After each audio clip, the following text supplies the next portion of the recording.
Alright, YouTube, you know what day it is. It's bench day. So, we're on a bench today. Totally not feeling it, but I'm doing it anyway because that's kind of what you have to do.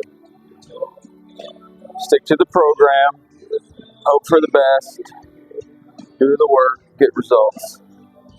We'll see what kind of results we're going to get because of, last week was a step forward from the last week, which was a step forward from the last week. So, we've been making really good progress right here. So let's find out where we're at, because I can just tell you right now from work and some other stuff and maybe back day last week or dead low knows. I'm just kind of sore, and that's not normal, but I've been really, really active lately doing stuff, so I can kind of see where I'd be a little more sore than normal with especially baseball stuff going on. So let's see how the stability part is going to hold up, because if you're not stable, your foundation isn't right. I say that a lot. Because of course the chest and the triceps are fine. It's all the other stabilizing stuff that feels a little off today. So let's see what's going to win out, my mind or my body. Let's go for it.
Well, that's what I did first set last week. So, hey, I'm not going to complain. Oh, I think last week was 4, 5, and 4, something like that. So, yeah, I'm excited about that because, going into it, I approached it like I was going to get 4 or 5 for sure. The setup, the mentality is that's what you're doing. But sometimes your body says, no, I'm not going to do that today. So that's cool. I did do it today. So,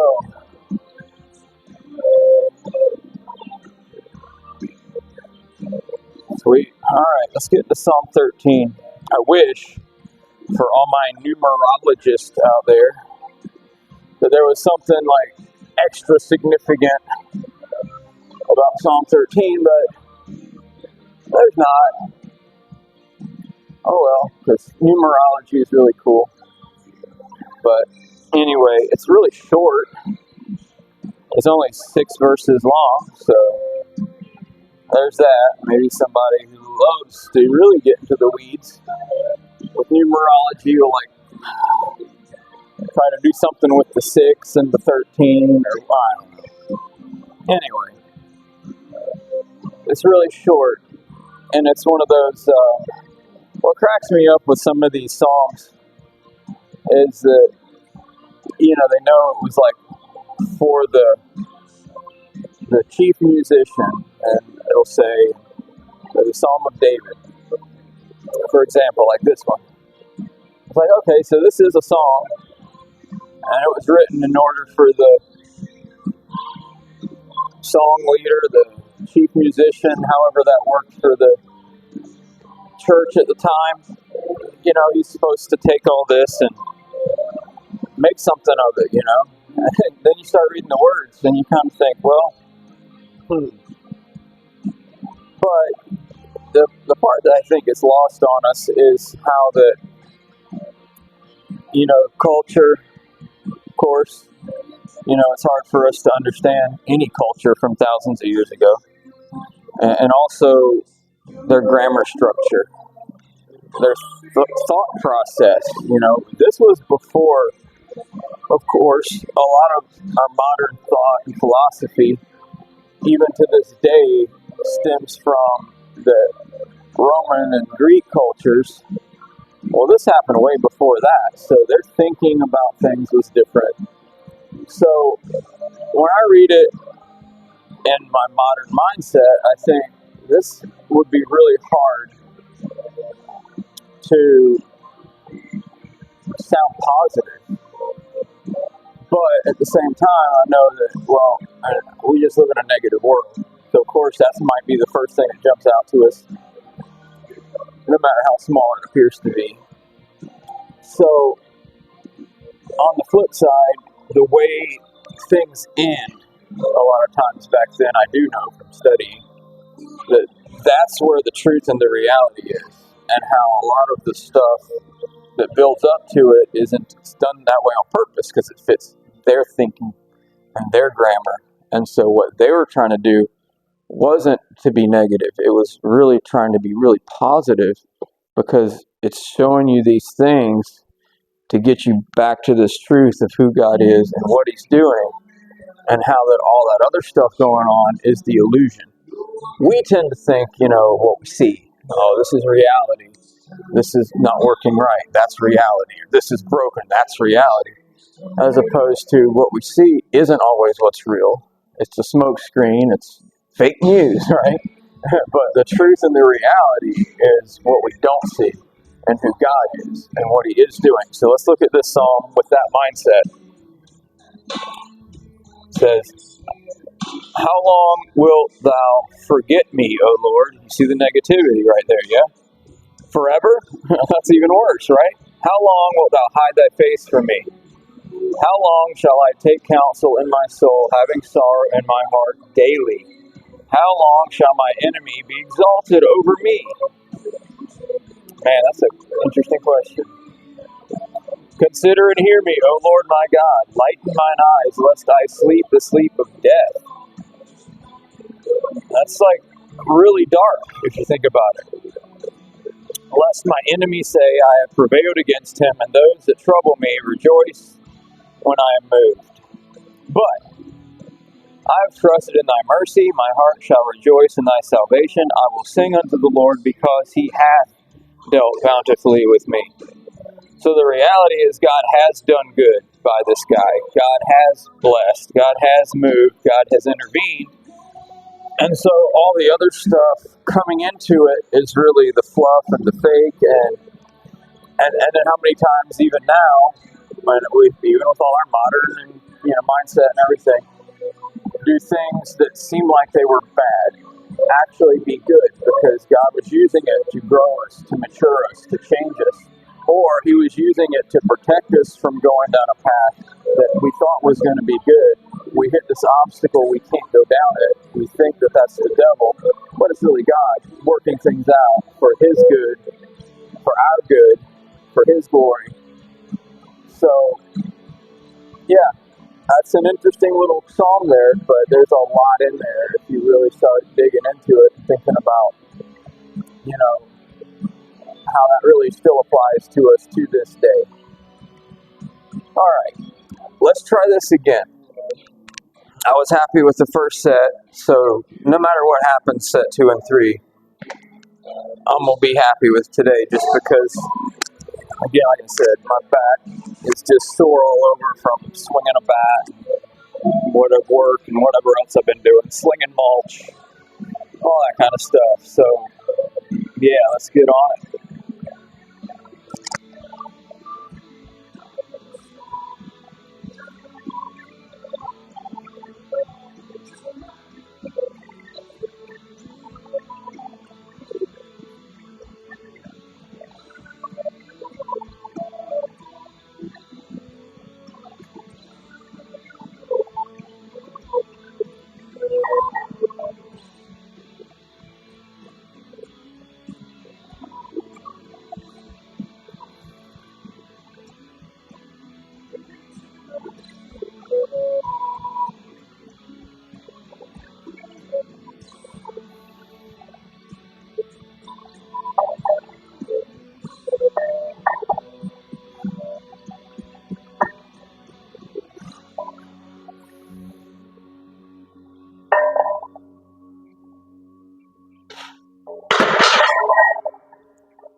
So yeah, not gonna complain. It was, another set of 4. It's one pace, one off the pace from last week, but all things considered, I'm pretty stoked about that. That means my chest and triceps are developing the way I want them to. So I'll take that as a huge positive. Oh yeah. So I think we're gonna do some fun stuff today. After this, I'll make some little shorts over there, do some pin pressing with, setting it up a little higher, do some more weight just to make it like a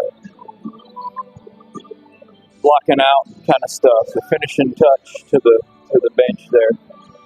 I think it'll help. Try to again do the variations and the isolation stuff. That way we can be primed and ready for October while we're lifting.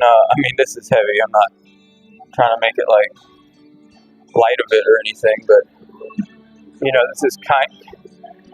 this is allegedly the lightweight, the light work. But yeah, we'll see. Light work, right? 250 something is light work.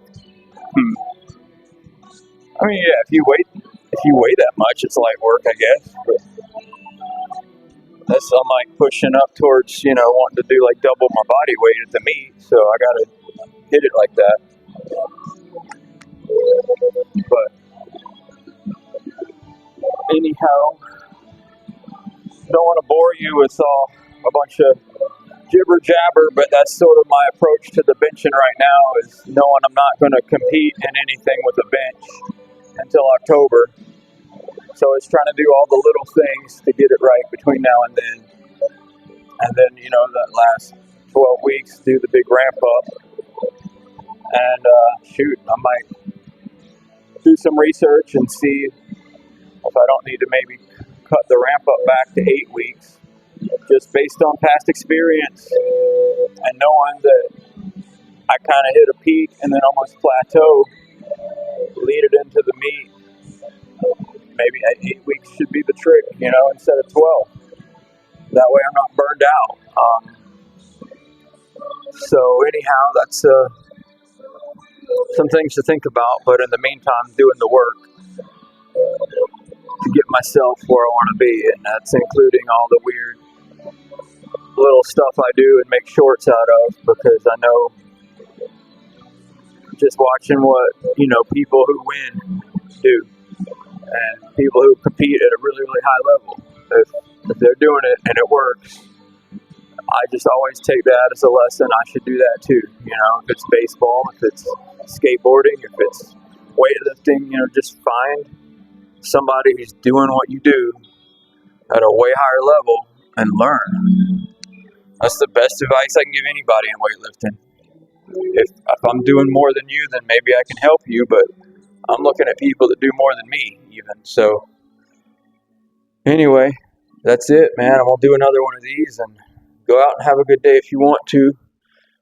And stay fresh, I guess. We're in that middle kind of weather right now. Stay whatever.